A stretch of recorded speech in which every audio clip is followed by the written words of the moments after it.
So, mga sangkay, matagal na po nating tinitingnan, no? Itong nangyayaring digmaan sa pagitan po ng Russia at nitong Ukraine. At alam nyo mga sangkay, maraming beses na rin po natin isiniwalat po dito sa ating channel kung ano talaga yung posisyon dito ni Zelensky. Ano ba ang nasa isip po mga sangkay ng presidente ng Ukraine na hanggang ngayon mga sangkay, pinaninindigan po na parang ang gusto po niyang mangyari, magtuloy-tuloy po ang digmaan. So, ngayon mga sangkay, itong naganap na pag-uusap ni Donald Trump at ni Zelensky naging mainit. Hindi ko alam kung napanood niyo po yun mga sangkay, pero ang tindi po talaga ng naging banatan ng dalawa. At ang nakakagulat kasi dito, itong si Zelensky, dumayo pa po doon sa White House, no? Yung palasyo ng bansang Amerika. At ang ginawa pa po niya, hindi siya nakinig. Instead na makinig siya sa advice, mga sangkay, ang ginawa po niya, nakipagsigawan po siya kay Donald Trump at sa Vice President neto. No? Hindi po siya nakikinig, mga sangkay. Pero inyo, hindi pa natatapos magsalita. Yung Vice Presidente ng bansang Amerika, sumasabat na po siya. Pag-usapan po natin yan ngayon, mga sangkay, kasi mayroon pong report na marami daw mga kakampi ng bansang Amerika pumanig po kay Zelensky.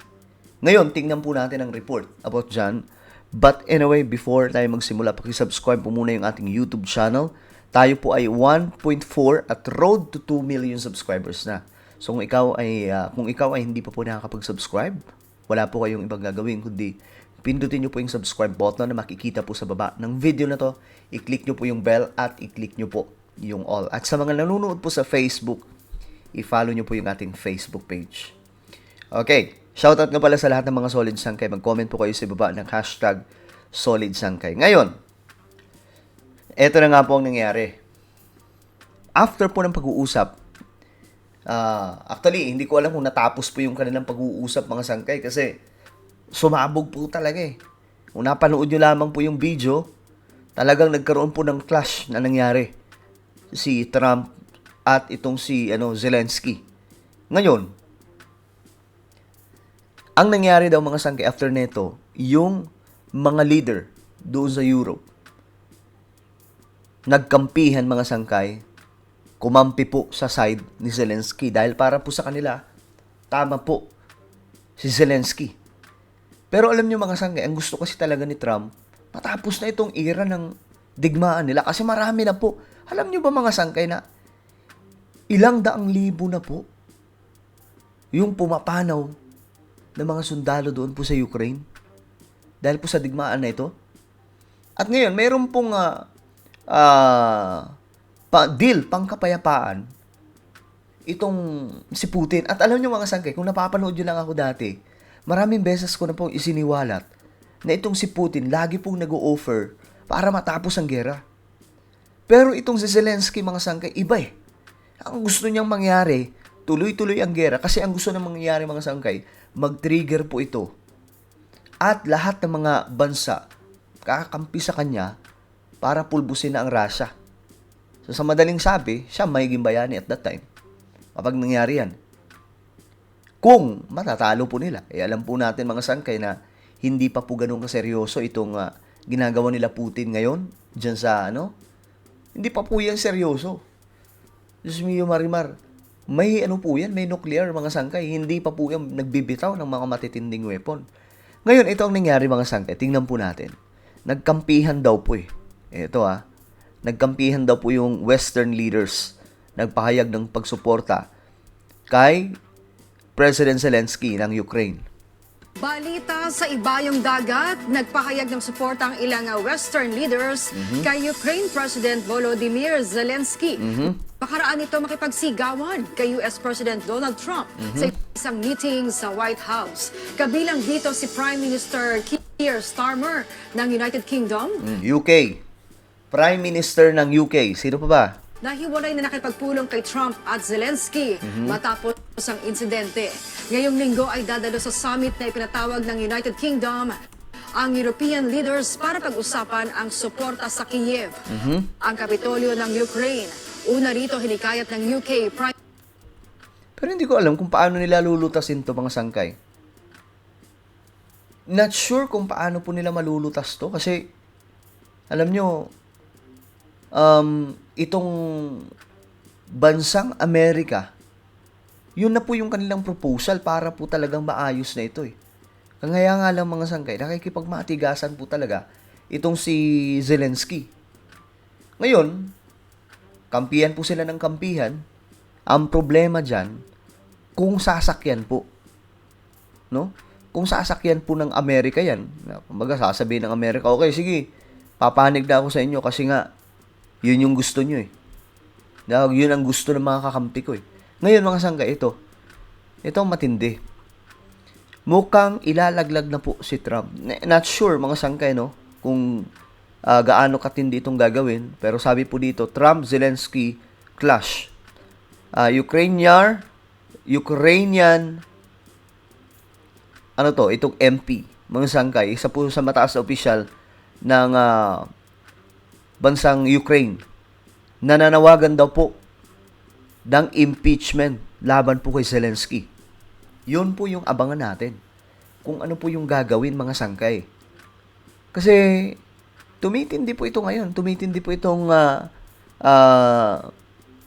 mainit na tagpo mga sangkay nitong Ukraine laban po sa Russia. Alam nyo guys sa totoo lang mga sangkay, maganda ang ginagawa ngayon ni Donald Trump.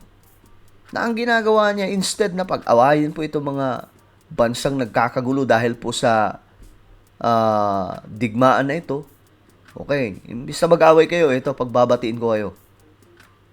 But the problem is, yung presidente po ng bansang Ukraine. Dahil ang napansin ko lang naman po talaga sa kanya. Since na nakita po natin ang serye, ng panunungkulan niya. Ang napansin po natin sa kanya, agresibo po siya na maipanalo yung laban na ito. Itong digmaan na ito. Yun ang gusto niya mangyari mga sangkay. Kaya nga lang, ang ginagawa po niya, ginagatasan niya po yung Amerika, ginagatasan niya po yung, hindi din po natin masisi. Kasi kaya din po ito na push itong si Zelensky sa digmaan dahil po sa Democrats leaders doon po sa bansang Amerika. Sabi nga po nila mga sangkay, 10 years plan daw po ito. Biruin nyo, 10 taon na plenano para po malagay po sa digmaan mga sangkay yung Ukraine laban po sa Russia. Ngayon mga sangkay, ito naman na presidente, since komedyante lang siya, masyado pong high na high. Hindi po niya naiisip mga sangkay yung magiging dulot nito sa kanilang bansa. Biruin nyo dahil po sa digmaan na ito. Ano nangyari? Ano nangyari mga sangkay? Marami po ang nawalan na ng magandang kinabukasan doon sa Ukraine. Maraming chance mga sangkay. Simula nung nag-start ang digmaan, napakaraming chance para po magkaayos si Putin at itong leader po ng bansang Ukraine. Pero wala mga sangkay. Lagi po siya umaatras. Ayaw po niya makipag-usap. Kasi yun din po ang utos sa kanya ng mga boss niya doon sa Amerika dati. Ngayon, wala na sila sa pwesto. Itong si Donald Trump, mainit sa mga ginawa, mga sangkay ng Democrats, na parang ang nangyari, tuloy ng ginatasan daw po yung budget ng bansang Amerika para lamang po sa gera na ito. So ito yung ayaw po ni Donald Trump ngayon. Well, tingnan po natin hanggang saan pupunta mga sangka itong tapang ni Zelensky. Aabot ba ito sa sukdulan? Tutulungan na ba siya ng maraming mga bansa na sinasabing sumasayd sa kanya ngayon? Dahil po sa pagpapalaya sa kanya ni Donald Trump. Dahil ayaw po niya makinig at nakipagsigawan pa po siya sa loob ng White House. Yan yung alamin po natin mga sangkay. Anyway, ano po ang inyong opinion? Mag-comment lamang po sa ibaba. Mayroon po tayong YouTube channel. Ito po yung Sangkay Revelation. Ayan, hanapin niyo po ito sa YouTube. Dito guys, nag-upload po tayo ng mga vlog patungkol po sa mga nangyayari sa ating mundo related po sa Bible prophecy. Maganda po yung content natin dito. Ang gawin niyo lamang po, i-subscribe niyo po ito, i-click ang bell at i-click niyo po yung all. Ako na po ay magpapaalam. Mag-iingat pong lahat. God bless everyone.